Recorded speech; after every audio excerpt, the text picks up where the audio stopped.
बिस्मिल्लाहिर्रहमानिर्रहीम। स्टूडेंट्स, अस्सलाम वालेकुम। साइंस क्लास 4 लेक्चर नंबर 1 आज हम स्टार्ट करेंगे पेज नंबर 2 पे।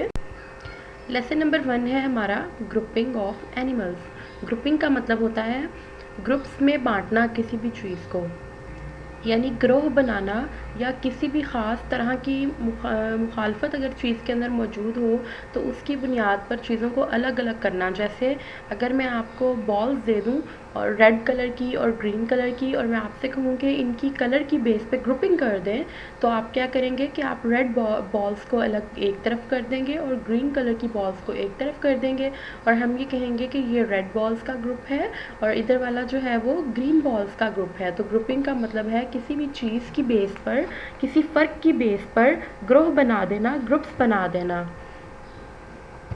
तो ग्रुपिंग ऑफ एनिमल्स का मतलब होगा जानवरों के ग्रोह बनाना, जानवरों को ग्रोहों में बांटना, उनकी ग्रुप्स बनाना।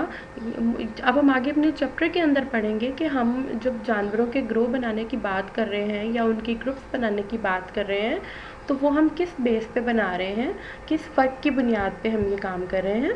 तो अपना चैप्टर देखते हैं। चलो तो स्टूडेंट्स अपना चैप्टर स्टार्ट करते हैं। There are different kinds of living organisms in the world। यानी कि दुनिया में मुख्तलिफ़ अक़साम के जानदार पाए जाते हैं। लिविंग ऑर्गेनिज़म्स जानदारों को कहा जाता है, ऐसी चीज़ें जिनमें जान है, जो सांस लेती हैं, जो बढ़ती हैं। आप सब ने जानदारों की या लिविंग ऑर्गेनिज़म्स की डेफिनेशन को पढ़ा होगा, तो पिछली क्लासेस में हम एक बार मैं उसको रिमाइंड करा देती हूँ आपको कि लिविंग ऑर्गेनिज़म्स ऐसी अशिया, ऐसी चीज़ें जो बड़ी हो सकती हैं, जो खाना खाती हैं, जो सांस लेती हैं और जो अपनी नस्ल कशी करती हैं, यानी कि आगे अपने जैसे मज़ीद बच्चे पैदा कर सकती हैं, वो सारी की सारी हमारी लिविंग ऑर्गेनिज़म्स के अंदर आती हैं। तो चैप्टर के अकॉर्डिंगली ये कहा जा रहा है कि इस दुनिया में बहुत सारी अक़साम की लिविंग ऑर्गेनिज़म्स मौजूद हैं, यानी कि उनकी बहुत सारी टाइप्स हैं। वो टाइप्स किस बेस पर बात की गई है अगले ही सेंटेंस में हमें बताया जा रहा है। हम देखते हैं। All the animals according to their shapes and bodies and traits are different from one another. यानी शेप का मतलब है अशकाल, शक्लें, बॉडीज़ उनका जिस्म, ट्रेट्स कहते हैं खसूसियात किसी के चीज़ के अंदर जो पाई जाती हैं, are different from one another, एक दूसरे से मुख्तलिफ हैं। यानी लिविंग ऑर्गेनिज़म्स एक दूसरे से किस तरह मुख्तलिफ है, किसी की शेप अलग है, किसी की बॉडी टाइप अलग है, यानी कि किसी का जिस्म किसी तरह का है, किसी का जिस्म किसी तरह का है, किसी चीज़ में किसी किस्म की खसूसियात पाई जाती हैं। जैसे फॉर एग्ज़ाम्पल अगर हम मिसाल ले लेते हैं एक कछुए की और एक साथ में हम मिसाल ले लेते हैं एक मुर्गी की, तो आप देख सकते हैं कि वो आपस में कितने डिफरेंट हैं। कछुआ आप लोगों ने देखा होगा कि वो किस तरह का होता है, वो पानी में रहता है, उसका कलर किस तरह का होता है। इसी तरह घरों में मुर्गियाँ होती हैं, आप लोगों ने देखी होंगी कि मुर्गी किस तरह की होती है, उसकी जिसामत कैसी होती है। मुर्गी पानी में नहीं रह सकती, वो खुश्की पर रहती है, जबकि कछुआ पानी में रहता है। उनके जिस्म भी चेंज हैं और उनकी खसूसियात भी अलग है। मुर्गी जो है वो अंडे देती है जिसे हम खा सकते हैं, घर में इस्तेमाल कर सकते हैं, लेकिन कछुआ जो है उसके अंडे भी और तरह के होते हैं और उनको हम खा भी नहीं सकते, इस्तेमाल नहीं कर सकते, उसकी नस्ल बिल्कुल अलग है। तो इस तरीके से बाकी के जितने भी जानदार हैं उनके अंदर भी इसी तरह फ़र्क है, वो भी एक दूसरे के जैसे बिल्कुल भी नहीं है। कोई ना कोई जानदार दूसरे जानदार से किसी ना किसी बात की वजह से अलग ही है ही, उसके अंदर कोई ना कोई ऐसी बात ज़रूर है कि वो एक अलग जानवर उसको बनाती है। आगे, for animal recognising scientist divided them into two groups. साइंसदानों ने उनको समझने के लिए दो तरह के ग्रुप्स में तकसीम किया है, दो तरह के ग्रोह बनाए हैं, दो तरह की क्लासें बनाई हैं। One is vertebrates and the second is invertebrate. Vertebrates और इनवर्टिब्रेट्स ये दो ग्रुप्स हैं, एक ग्रुप का नाम है वर्टिब्रेट्स और एक ग्रुप का नाम है invertebrates. So first of all we'll talk about invertebrates. हम सबसे पहले देखेंगे कि इनवर्टिब्रेट्स क्या होते हैं। यहाँ पे है, there are 98% animals in the world that have not backbones. यानी कि हमारे पास 98% एनिमल्स ऐसे हैं जो इनवर्टिब्रेट्स में आते हैं। तो यहाँ पे उन्होंने बात लिख दी है कि दे हैव नॉट बैकबोन्स, यानी कि उनकी रीढ़ की हड्डी नहीं होती। तो हमें पता चल गया कि इनवर्टिब्रेट्स ऐसे जानदार हैं जिनके पास रीढ़ की हड्डी नहीं होती। रीढ़ की हड्डी के बारे में आप सब जानते ही होंगे कि हमारी कमर के अंदर जो एक सीधी लंबी सी हड्डी होती है जो हमारे सर के नीचे से शुरू होती है और नीचे हमारी कमर के एंड तक जाती है, इस हड्डी को हम बैकबोन या रीढ़ की हड्डी कहते हैं। तो जिन जानवरों में रीढ़ की हड्डी मौजूद नहीं होती उन जानदारों के ग्रुप को हम इनवर्टिब्रेट्स का ग्रुप कहते हैं। Neither their body have a specific frame made for bones. ना ही उनके जिस्म के अंदर कोई ख़ास हड्डियों का ढांचा बना हुआ होता है जो उनके जिस्म को एक ख़ास तरह की शक्ल दे। All animals in this category called invertebrates. इस तरह की इस कैटेगरी या इस ग्रुप के अंदर जो जानदार आते हैं वो सब के सब क्या कहलाते हैं? वो सारे के सारे जानवर हमारे इनवर्टिब्रेट्स कहलाते हैं। Invertebrates find everywhere on the earth. Invertebrates भी हमें दुनिया के हर कोने में मिल जाते हैं, हर जगह पे मिल जाते हैं, किसी ना किसी सूरत में, किसी ना किसी शक्ल में। दुनिया के हर कोने पे इनवर्टिब्रेट कोई ना कोई पाया जाता है। Invertebrate also have two kinds. Invertebrates को भी हम आगे दो ग्रुप्स के अंदर तकसीम कर देते हैं। अब हम देख लेते हैं कि वो दो ग्रुप्स कौन से हैं। Invertebrates one kind of invertebrates are those who have different boxes on their body. These boxes fill with liquid and used for the support of animal bodies. So first of all, first kind क्या है कि ऐसे invertebrates जिनके अजसाम या जिनकी जिस्म इस तरह के होते हैं कि उनकी बॉडी कुछ खानों पर या कुछ डब्बों पर मुश्तमिल होती है और इन डब्बों के अंदर एक पानी जैसी चीज़ भरी हुई होती है। ये पानी इन डब्बों के अंदर इस तरीके से भरा होता है कि इनकी बॉडी एक शेप में आ जाती है। जैसे आप गुब्बारा अगर ले लें तो गुब्बारे को जब आप पानी से भर देते हैं तो गुब्बारे की ख़ास तरह की शेप बन जाती है।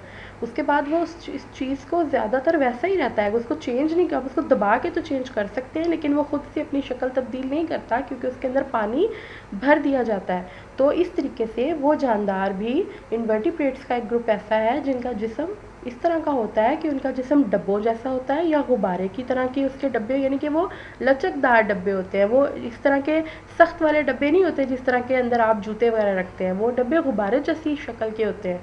जब उनके अंदर पानी भर जाता है तो उसके बाद वो स्टिफ हो जाते हैं, सख्त हो जाते हैं और यही चीज़ उनकी बॉडी को सपोर्ट करती है, यानी कि उनकी बॉडी को एक ख़ास तरह की शक्ल में रखती है। नेक्स्ट हम देखते हैं,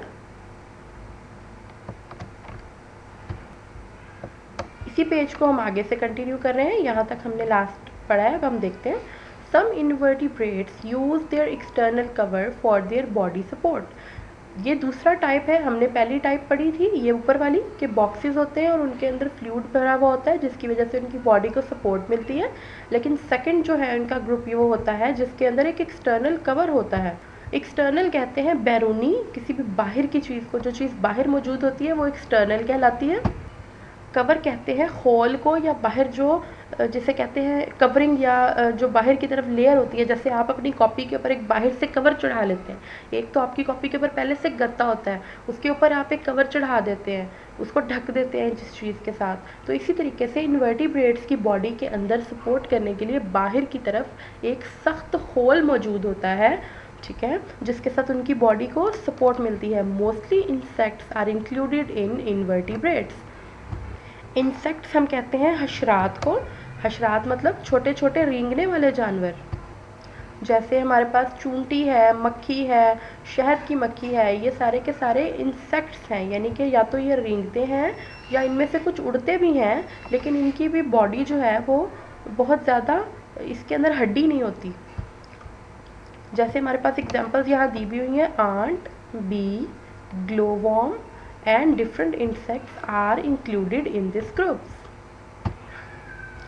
तो कह रहे हैं, अब हमें पता चल गया कि हमारे पास इनवर्टिब्रेट्स दो तरह के हैं। नंबर वन जिनके बॉडी बॉक्सेस पे मुश्तमिल होती है और उसके अंदर फ्लूइड फिल होता है, and the second group is जिनकी बाहर एक होल होता है, एक सख्त कवरिंग होती है अपनी बॉडी को सपोर्ट करने के लिए। और हमें पता चला कि बहुत सारे इंसेक्ट्स जो हैं वो भी इनवर्टिब्रेट्स की फॉर्म में इसके ग्रुप में आते हैं। Insect's body consists on three parts in which head, thorax and abdomen are included, यानी इंसेक्ट्स की जो बॉडी होती है यानी हशरात का जो जिस्म होता है उसको यहाँ पे बयान किया गया है कि इंसेक्ट्स या हशरात का जो जिस्म है वो 3 हिस्सों में बटा हुआ होता है या 3 हिस्सों पर मुश्तमिल होता है, 3 हिस्सों से मिलकर बनता है। नंबर 1 इज़ हेड, यानी कि उनका सर। थोरैक्स, थोरैक्स कहते हैं धड़ को, यानी कि जो नीचे टांगों वगैरह का हिस्सा होता है उसको थोरैक्स कहते हैं, धड़, इसको उर्दू में धड़ कहा जाता है। एंड एब्डोमेन, एब्डोमेन कहते हैं पेट को, यानी कि सर, धड़ और पेट, ये 3 हिस्से होते हैं इंसेक्ट्स के या हशरात के अजसाम के। Insects move very slowly, insects या हशरात बहुत आहिस्ता हरकत करते हैं। इंसेक्ट्स हैव 6 जॉइंट लेग्स, हशरात की 6 जोड़दार टांगें होती हैं। जैसे आपने घर में मक्खी को या चूंटी को देखा होगा तो उसकी टांग जो है वो जोड़ होता है उसके दरमियान में, वो वहाँ से मुड़ सकती है। जैसे यहाँ पे इस पिक्चर में ये देखें, यहाँ से यहाँ, फिर यहाँ से यहाँ, तो ये एक जोड़दार टांग है, यानी कि हशरात की टांगें जोड़दार होती हैं और 6 होती हैं। Some insects have wings to fly, कुछ हशरात के पास उड़ने के लिए पर मौजूद होते हैं। Insects group is the biggest group on earth according to their number, हशरात का जो ग्रुप है वो दुनिया का सबसे बड़ा ग्रुप है, यानी कि दुनिया में सबसे ज़्यादा नंबर जो है वो उसमें पाए जाते हैं, वो हशरात पाए जाते हैं, यानी कि उनकी अक़साम बहुत ज़्यादा है, इसका ये मतलब है। Some insects have also more than 6 legs, कुछ हशरात की 6 से ज़्यादा टांगें भी होती हैं। लाइक स्पाइडर, स्पाइडर जो है उसकी 8 टांगें होती हैं, 6 से ज़्यादा होती हैं। स्पाइडर जिसे हम मकड़ी कहते हैं, जो आपके घर में जाले लगाती है उसको हम मकड़ी कहते हैं। Many creeping living beings also included in this group, बहुत सारे रेंगने वाले जानवर भी इस ग्रुप में आते हैं, हशरात के ग्रुप में आते हैं। जैसे हमारे पास सांप है, उसको भी हम इसी ग्रुप में इंक्लूड करते हैं, लेकिन वो बहुत बड़ा होता है, साइज़ में छोटा नहीं होता, लेकिन इसी ग्रुप में होता है क्योंकि वो भी रेंगने वाला जानवर है, उसकी टांगें भी नहीं है, लेकिन वो भी इसी ग्रुप के अंदर आ सकता है। The other biggest group of animals consist of vertebrates, इसके बाद हमारे पास वर्टिब्रेट्स का ग्रुप है। दीज एनिमल्स हैव बैकबोन्स, इन जानवरों की रीढ़ की हड्डी मौजूद होती है। This bone is used as a frame for these animals, frame का मतलब होता है किसी भी चीज़ का ढांचा भी हम इसको कह सकते हैं, यानी जब हमने किसी चीज़ को किसी ख़ास शेप के अंदर रखना होता है तो हम फ्रेम का इस्तेमाल करते हैं। जैसे घरों में अम्मियाँ जब कढ़ाई करती हैं तो वो एक गोल से फ्रेम के अंदर कपड़ा लगाती हैं, या फिर हमने एक तस्वीर को जब अपने घर में सजाना होता है तो हम एक फ्रेम के अंदर उसको लगाते हैं, यानी कि कोई ऐसी चीज़ जो किसी दूसरी चीज़ को एक ख़ास तरह की शक्ल दे देती है और उसकी शक्ल को बदलने नहीं देती, वो फ्रेम कहलाती है। तो हमारी ये जो बैकबोन होती है ये हमारे जिस्म की एक शेप बरकरार रखती है और इसको बदलने नहीं देती। This frame supports their body, ये जो ढांचा है ये इनके जिस्म को सहारा देता है, यानी कि ख़ास इंसान जैसे खड़ा होता है और इसकी रीढ़ की हड्डी लंबी सी होती है, तो ये इसी तरह लंबे रुख पे इंसान के जिस्म को रखने में मदद करता है। Vertebrates further divided into 5 groups, आगे हम वर्टिब्रेट्स के भी 5 ग्रुप बनाते हैं। नंबर 1 है फिशेस, यानी कि मछलियाँ। एम्फीबियंस, एम्फीबियंस भी ख़ास तरह के जानदार होते हैं जो पानी और खुश्की दोनों जगहों पर रह सकते हैं, आगे चैप्टर में हम इसको डिस्क्राइब करेंगे। थर्ड है क्रीपिंग एनिमल्स, रेंगने वाले जानवर। और उसके बाद है मैमल्स, मैमल्स कहते हैं ममालिया जानवरों को, ऐसे जानवरों को जो बच्चे देते हैं, अंडे नहीं देते, बच्चे देते हैं और दूध पिलाने वाले जानवर होते हैं, बच्चों को दूध पिलाते हैं और इनके जिस्म पे बाल होते हैं। ये 3 निशानियाँ होती हैं मैमल्स की। एंड बर्ड्स, और उसके बाद हमारे पास परिंदे हैं, ये हमारे इन 5 ग्रुप्स में आते हैं जो कि हमने वर्टिब्रेट्स के लिए डिवाइड किए हुए हैं। तो स्टूडेंट्स आज के लिए इतना ही है, नेक्स्ट लेक्चर में इंशाल्लाह हम इस चैप्टर को आगे कवर करेंगे, कुछ नई चीज़ें देखेंगे। अल्लाह हाफिज़।